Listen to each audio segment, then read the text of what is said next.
안녕하십니까. 3월 4일 오후에 보내드리는 송국근의 혼소리입니다. 윤석열 검찰총장이 오늘 아침 제가 조간딱폴에서 예고해드린 대로 조금 전 오후 2시에 검찰총장직을 사퇴하겠다 이렇게 공식적으로 밝혔습니다. 임기를 4개월 정도 남겨두고 총장직에서 물러나겠다 이렇게 밝혔습니다. 현관에서 대검 현관에 오늘 오전에는 반차를 내서 출근을 하지 않다가 오후 2시에 대검에 도착을 해서 현관에서 입장문을 발표를 했습니다. 그 첫머리를 오늘 총장직을 사직하러 왔다 이렇게 이야기했습니다. 그리고 그 입장문을 쭉 읽었는데 아주 짧습니다. 이 나라를 지켜온 헌법 정신과 법치 시스템이 파괴되고 있다. 그 피해는 대한민국 국민에게 돌아갈 것이다. 그리고 저는 우리 사회가 쌓아올린 상식과 정의가 무너지는 것을 지켜보기 힘들다 이렇게 이야기하고요. 그러나 제가 지금까지 해왔듯이 어떤 위치에서든 자유민주주의와 국민을 보호하는 데 온 힘을 다하겠다. 자, 이렇게 이야기했습니다. 앞에 쭉 했던 말은 지금 그 문재인 정권이 중대범죄수사청을 설치를 하면서 검찰을 공소청으로 남겨서 완전히 해체를 해버리려는, 권력 수사를 하는 검찰을 해체를 해버리려는 그런 시도에 대해서 반발을 해서 사퇴를 한다는 이야기고, 후반부 이야기는 사실 정치를 하겠다는 이야기입니다. 그 전에 국회 국정감사에서 김도읍 의원이 아니 사직하면 퇴임하고 나서 국민들에게 봉사할 것이라고 이야기했는데 봉사에 정치가 포함되느냐 이렇게 물었죠. 그때 답변은 그것을 지금 단계에서는 말씀드리기 어렵다 이렇게 이야기했는데, 오늘 입장문 아마 어제 대구에 다녀온 이후에 사퇴를 결심을 한 것 같은데 오전에 자택에 머물면서 내내 이 입장문을 본인이 썼습니다. 그런데 그 입장문 안에 이 이야기가 들어갔죠. 제가 지금까지 해왔듯이 어떤 위치에서든 자유민주주의와 국민을 보호하는 데 온 힘을 다하겠다. 자, 그러면 검찰총장직에서 물러나서 자유민주주의와 국민을 보호하는 데 온 힘을 다할 수 있는 방법은 온 힘을 다해서 어떤 위치에 있든 정치죠. 오늘 정치 이야기를 꺼내지 않았지만은 이 말 뜻은 정치를 하겠다는 이야기입니다. 그래서 검찰총장직을 던지고 대권 길목에 본격적으로 들어섰다. 그렇게 봐도 무방할 것 같습니다. 일단 그 사태 배경은 뭐 아시다시피 중수청 하면서 검찰을 해체를 한다고 하니 그제 국민일보와의 인터뷰에서 직을 10번이라도 걸어서 막을 수 있으면 막겠다 했는데 막을 수 있는 일이 아니죠. 문재인 정권 차원에서 국회에서 하는 일입니다. 입법부에서 민주당 강성이 몰아붙이는 그 일을 막을 수가 없죠. 그러니 직을 던지겠다는 건데 어제만 해도 대구에서 뭐 사퇴를 할 것이냐 정치를 할 것이냐 그 기자들이 물어봤을 때 어제 오후 2시 시점입니다. 지금은 사퇴나 뭐 정치를 한다고 말할 때가 아니다. 그렇게 좀 조심스럽게 했죠. 그래서 좀 더 숙고하는 것 아니냐.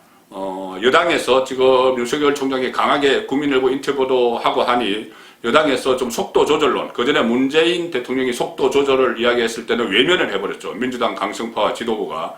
그런데 이번에는 윤석열이 이렇게 잘못하다간 정말 야권의 그 대권 주자로 띄워주겠다. 과거에 추미애가 막 두들겼을 때 윤석열의 지지율이 올라갈 듯이 그러면 안 되겠다 싶어서 이 법안 발의, 중수청 법안 발의를 좀 연기하자 이런 이야기가 나오던 시점입니다. 나오던 시점이어서 갑자기 당장 사퇴는 안 할 것이고 어제 그 예상이 어제 오후까지 예상입니다. 당장 사퇴는 안 할 것이고 4월 7일 서울시장 부산시장 선거가 치러지니 그 직전에 한 일주일 전에 3월 말이나 4월 초 그래서 제가 3말 4초라는 말씀을 드렸죠. 그때 사퇴하지 않겠느냐 그런 이야기가 나왔는데 분위기가 좀 반등이 됐습니다. 어제 오후 좀 늦은 시간부터 반등이 됐죠. 어제 대구에서 이 문재인 정권에 대해서 상당히 비판적인 입장을 보이고 뭐 검찰청 직원들과 티타임도 갖고 간담회도 갖고 저녁도 먹고 또 기자들에게 메시지도 보내고 이런 과정에서 상당히 뭐 살아있는 그 권력의 부패를 수사해야 된다 이런 이야기를 상당히 강하게 했던 이야기들이 알려지고 또 대구에서 마치 대선 출정식을 방불케 하는 그 지지자들이 모이고 뭐 화환이 늘어서고 이런 모습을 보고 나서 이 분위기가 좀 급반전된 것 같습니다. 문재인 정권 안의 분위기가 속도 조절론에서 아니다 이거 빨리 윤석열을 정리해야 되겠다 그런 분위기가 감지가 됐죠. 그래서 실제로 어제 정세균 국무총리가 JTBC에 출연을 해서 윤석열이 자기 정치하고 있다 이렇게 이야기하면서 문재인 대통령에게 해임을 건의할 수 하는 방법도 생각해 보겠다. 그리고 월요일에 주례 회동을 문재인과 하기로 했는데 그 전에 전화로라도 보고할 수 있다. 그러니까 전화로라도 오늘 당장 해임을 건의할 수 있다. 이 이야기를 어제 방송에서 했습니다. 그리고 실제로 문재인 대통령이 윤석열 총장에 대한 해임 권한은 없죠. 해임권이 없습니다. 여러 가지 법적인 해석이 있지만은 임기제 검찰총장이고 7월까지 임기가 보장되어 있기 때문에 당장 파면을 할 수는 없습니다. 그렇지만 대통령이 현직 검찰총장에 대해서 불신임한다는 메시지, 신임하지 않는다는 메시지를 보내면 그것은 사실상 나가지 않을 수 없는 상황이죠. 자, 그런 상황이 됐으니 윤석열 총장 입장에서는 그냥 밀려나는 것, 그 검찰 해체도 막지 못하고 불신임 메시지를 받아서 그냥 밀려나는 것, 이것은 도저히 용납할 수 없는 일이죠. 검찰도 해체되는데, 검찰 조직도 해체되는데 본인이 불신임 받아서 마지막 검찰총장 비서하게 돼서 1년 뭐 법안 유예가 있기 때문에 마지막은 아니지만 어쨌든 검찰이 해체되는 과정에 검찰총장으로서 있다가 불신임까지 받아서 물러나는 것, 이것은 용납을 할 수가 없는 일이죠. 그러면은 향후 정치적인 그 진로도 없어집니다. 그렇기 때문에 4월 이후에 또 4월 선거, 4월 7일 선거 이후에는 이 정계 개편이 일어나면은 그때는 정계로 들어올 때 그때까지 검찰총장으로 있으면 운신의 폭이 좁아지죠. 그래서 어제 정세균이 그런 이야기를 했기 때문에 기습적으로 선제 사퇴를 하는 게 낫겠다, 그런 생각을 했고, 어제 대구에서 와서 정세균의 그런 이야기를 듣고 또 다른 여권의 움직임을 다 동향을 파악을 했겠죠. 그래서 이거 자칫하다간 오히려 내가 쫓기는 형식이 되는 것 아니냐, 자, 이런 판단을 했을 겁니다. 그래서 오늘 아침에 반가를 내고 자택에 머물면서 최종 숙고를 하고 입장문을 오후 2시에 발표하게 된 이 과정이 있는 것이죠. 자, 그래서 또 그렇다고 뭐 그 7월까지 임기 채우는 것은 더 무의미한 그런 상황에 몰렸습니다. 지금 검찰은 무력화되고 중수청 법안이 지금 발의가 바로 돼서 6월에 통과되면은 1년 유예가 되죠. 1년 유예가 되는 상황에서 본인은 7월 달에 검찰에서 물러나고 이성윤, 문재인 대통령의 핵심 측근, 대학 동창인 이성윤 서울중앙지검장이 검찰에 들어 앉아서 검찰총장으로 아마 임명이 돼서 남은 문재인 대통령 임기 동안 이 권력 수사를 완전히 몽땅 막아버릴 텐데 그 상황을 자초를 하게 되는 그런 위기에 몰렸던 겁니다. 윤석열 총장이. 그래서 오늘 전격적으로 사퇴 선언을 했고, 오늘 정치 이야기도 지금 우회적으로 했죠. 그래서 이미 정치를 결심을 하기로 한 건 그것을 뭐 완전히 그 결심이 끝난 것 같습니다. 그리고 어제 그 사퇴를 앞두고 마지막 방문지로 대구를 방문한 것도 상당히 그 원모 심려를 했다, 그런 생각이 드는 것이죠. 대구가 굳이 뭐 보수의 텃밭이어서 그런 것만도 아닙니다. 대구는 박근혜 전 대통령의 정치적 고향이죠. 탄생주가 정치적 고향입니다. 그 상황에서 본인이 최순실 게이트 특검의 수사팀장을 맡으면서 이 박근혜 정권이 무너지는데 어떤 법률적 토대를 제공을 했기 때문에 본인이 어떻게 보면은 대구에 대해서는 결자 해지를 해야 된다, 뭐 그런 생각을 했을 수도 있습니다. 그래서 대구로 갔던 것이고, 그래서 대구에서 마치 고향에 온 것 같아, 이런 이야기까지도 했죠. 그리고 윤석열 총장은 문재인 대통령 들어서 서울중앙지검장으로 발탁이 돼서 그때 이른바 적폐 수사, 적폐몰이 수사도 했습니다. 이명박도 구속시키고 박근혜 추가 기소하고 이런 거 다 했죠. 그래서 그 부분에 대해서는 본인이 결자 해제를 해야 되겠다. 그래서 아마 대구를 사퇴 선언 직전에 방문한 것이 아닌가, 그런 이야기들이 지금 정치권에서 나오고 있는 것이죠. 그래서 지금 말씀드린 이 대목은 사실 앞으로 윤석열 총장이 정치를 할 때 반드시 넘어야 할 난간입니다. 반드시 건너뛰어야 될 장애물이 되는 것이죠. 문재인 그 전에 보수 정권을 수사를 하다가 보수 정권이 내려앉았죠. 실패를 하게 했습니다. 그리고 그 이후에도 보수 정권 내 사람들을 수사를 했죠. 그러다 다시 살아있는 권력, 문재인 정권을 수사를 하려다 이렇게 검찰총장을 사퇴하는 지경까지 이르렀으니 그 과정을 소위 문재인 대통령에게서 토사구팽당한 거죠.